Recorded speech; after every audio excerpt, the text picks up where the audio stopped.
చెప్పండి.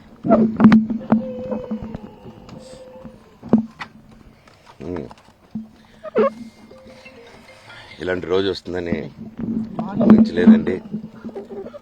నిజంగా మీడియా మిత్రులకి, ముఖ్యంగా ఇద్దరు అన్నలకి నా క్షమాపణలు.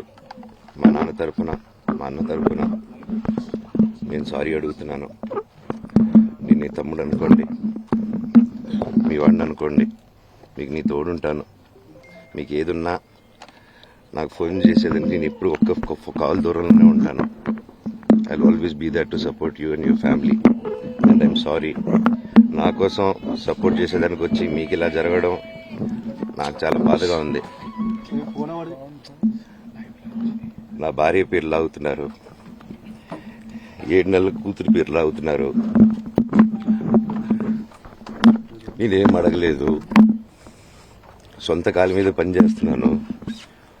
మా ఆవిడ కూడా వాళ్ళ ఇంటి వైపు ఏ డబ్బు తీసుకురాలేదు, వాళ్ళ ఇంట్లోనూ డబ్బు అడగలేదు, నేను అడగలేదు, ఆస్తి అడగలేదు. మా ఆవిడ 7 నెలలు గర్భవతిగా ఉన్నప్పుడు తనకి 7 నెలలు ఉన్నప్పుడు మా అంకుల్ వాళ్ళు ప్రతి ఒక్కరూ 7 నెలలు కాదు 7 నెలలు తను ప్రెగ్నెంట్గా ఉన్నప్పుడు మా అంకులు విజయవాడలో ఉంటారు. అండ్ ఇక్కడ కొంతమంది అంకులు నాన్నగారు బాగా క్లోజు. మనోజ్, నువ్వు ఎన్నో సంవత్సరాలు ఇంటి బయటగా ఉన్నావు, నీ సొంతంగా ఉన్నావు. మీ నాన్నగారు అమ్మగారు ఒకరే ఉన్నారు.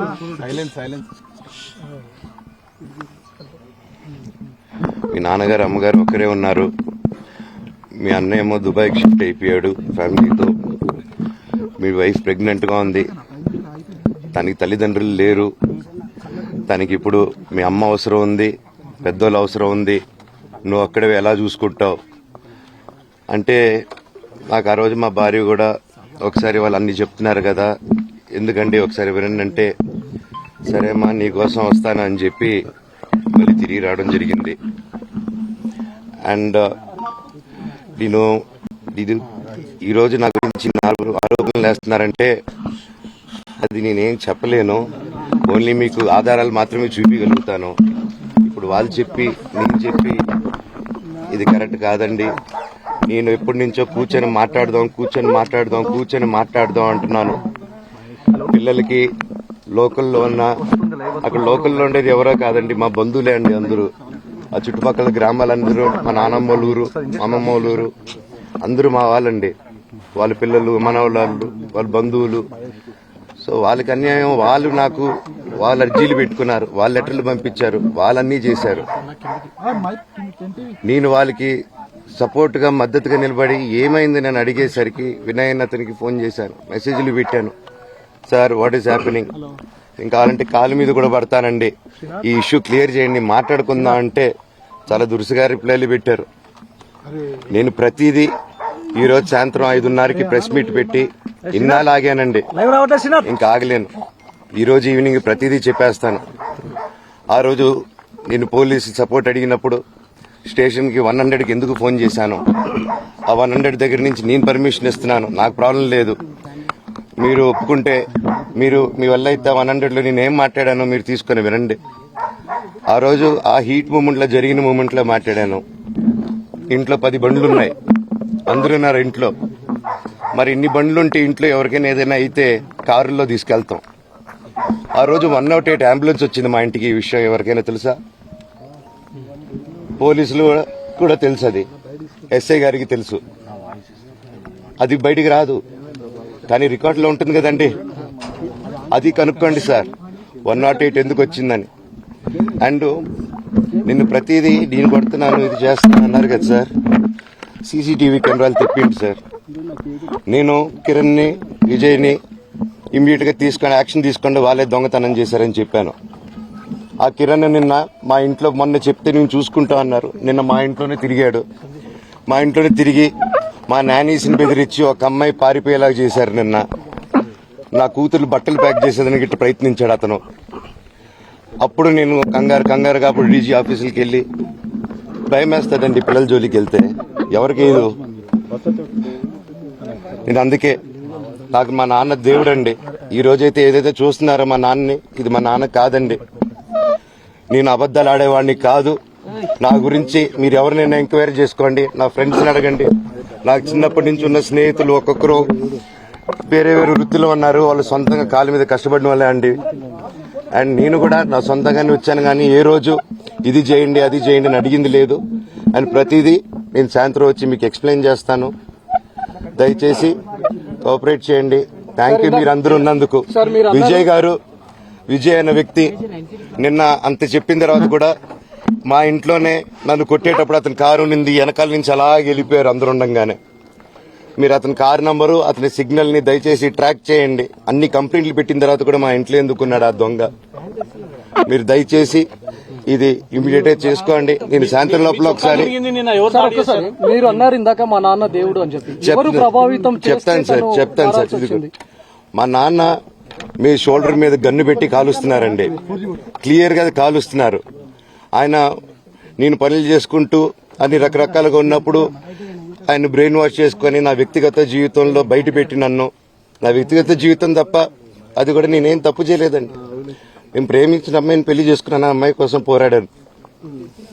దాంట్లో తప్పేంటంటే నాకు అర్థం కావట్లేదు. అండ్ ఈరోజు వచ్చి 10 మందికి నిలబడినప్పుడు నేను చెడ్డోడిని అయిపోయాను. ఎక్కడ సైన్ పెట్టమంటే పెట్టాను, రమ్మంటే వచ్చాను, పొమ్మంటే పోయాను. ఎన్ని సినిమాలు చేయమంటే అన్ని సినిమాలు చేశాను. అన్న కంపెనీల్లో పనిచేశాను, సాంగులు చేశాను, వాళ్ళకి రికార్డింగ్లు చేశాను, ఫైట్ డైరెక్షన్లు చేశాను. ఎంతో గొడ్డులా కష్టపడాను, మనసు పూర్తిగా సంతోషంగా చేశాను. నాకు ₹1 అడిగింది లేదు, ఆశించేది లేదు. నేను దానికోసం నాకు కావాలి, నేను పనిచేసిన దానికి కూడా నేను అడగట్లేదు. ఒకటే అడుగుతున్నాను, మీకు నిజం తెలియాలి. అందుకోసమే ఏంట్రా వీడన్నీ బయట పెడుతున్నాడు అనుకోవచ్చు, కానీ ఈరోజు నాకు భార్య పిల్లలు ఉన్నారండి. ఈ రోజు నేను నిలబడకపోతే రేపు నా కొడుకు పెద్దోడైన తర్వాత, కూతురు నేను పెద్ద అయిన తర్వాత వాళ్ళకి నేను సమాధానం చెప్పుకోలేను. నేను దొంగతనం చేసి వేరే వాళ్ళు కడుపులు కొట్టి నా పిల్లల మొహం నేను చూడలేను, ఆ కూడు నా పిల్లలకి పెట్టలేను. మా నాన్న నన్ను అలా పెంచలేదు, మా అమ్మ నన్ను అలా పెంచలేదు. మధ్యలో మా అమ్మ నలిగిపోతుంది. మా అమ్మని హాస్పిటల్లో అడ్మిట్ అయ్యారని చెప్పి నేను అబద్దాలు ఆడారు. హాస్పిటల్కి వెళ్ళి చెక్ చేయించుకుంది అమ్మ. నువ్వు వెళ్ళిపో ఇంట్లో నుంచి, నువ్వు వెళ్ళిపోతే వీడిని చూసుకుంటావు మేమంటే, మేము మంచిగా మాట్లాడి పంపిస్తా అంటే నమ్మి ఆవిడ 3 రోజుల నుంచి దడదడగా ఉంటే వెళ్ళమ్మ అంటే. ఏజీ కలడం వాస్తవం చూపించుకొని ఇమీడియట్ గా మా అన్నింటికి వెళ్ళిపోయి అన్నింట్లో పడుకున్నారు. మీకు ప్రతిదీ తెలుస్తుంది. ఈ రోజుల్లో ఏది దాచలేరు.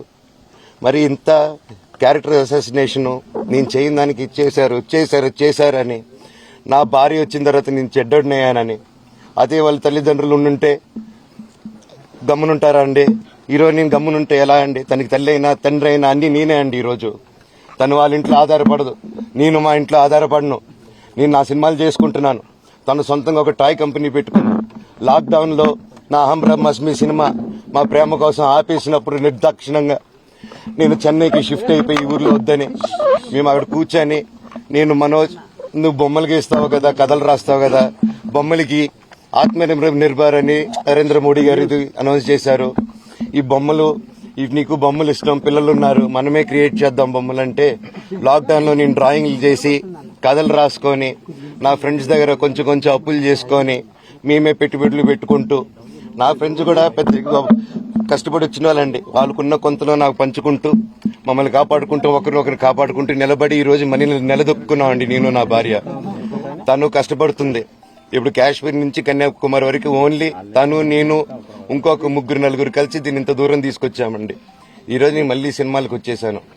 అందుకే ఈ రోజు నేను నిలబడపోతే ఇది నా పిల్లలకి చెప్పేది కరెక్ట్ కాదు, ఎవరికి కరెక్ట్ కాదు. ఇన్నాళ్ళు గమ్మునున్నాను ఓకే, కానీ వాళ్ళ నాన్న ఆస్తుల కోసం కొట్లాడుతున్నాడా, మంచి కోసం నిలబడుతున్నాడా అనేది ఈ రోజు మీకు సాయంత్రం వచ్చిన ప్రూఫ్స్ అన్ని వదులుతాను. మా నాన్న మీద గన్ను పెట్టి కాల్చే వినయ్కి, మా అన్నకి సాయంత్రం ప్రతిదీ చెప్తాను. చెప్పాను కదండి వినయ్ అని, మా అన్న విష్ణు అని. అవునండి, నన్ను హాజరుపరచమన్నారు, 10:30 రమ్మన్నారు. మీరందరూ చూశారు. నాకు మొన్న ఫస్ట్ రోజు తగిలి బాగా నొప్పి వచ్చింది, మెడ, కాలు. 3 వారాల క్రితం ఫైట్ లో నాకు మజిల్ టైర్ అయింది, గ్రేడ్ 1 టైర్ రైట్ లెగ్ లో.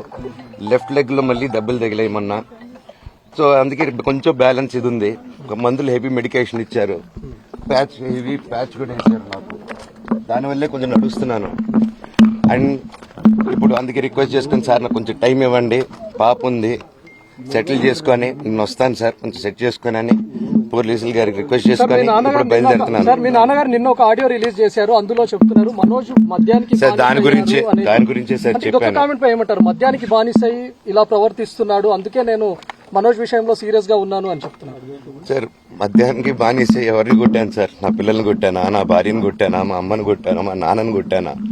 ఇవన్నీ నీ మద్యానికి బ్యాలెన్సే, అందరినీ కొడుతున్నాను, పనులు కొడుతుంటే సీసీటీవీలు తెప్పిండి సార్. అది దొంగతనం చేసింది నేను కాదు సార్, అది తెప్పిండి సార్ అంతా. అప్పుడు మాట్లాడదాం సార్ మనోజా ఎవరా అని చెప్తానండి. నాకు ఇంకా కొంచెం క్లారిటీ రావాలి. కమిషనర్ ఆఫీస్కి వెళ్తాను, వాళ్ళని కలుస్తాను, రిక్వెస్ట్ చేసుకుంటాను, మాట్లాడుకొని వాళ్ళు ఏం చెప్తారు. 5:30కి మాట్లాడతానన్నా. థ్యాంక్స్ అంజిత్ అన్న. ఇంకా అన్న సారీ అన్న, సూర్యం అన్న సారీ అన్న.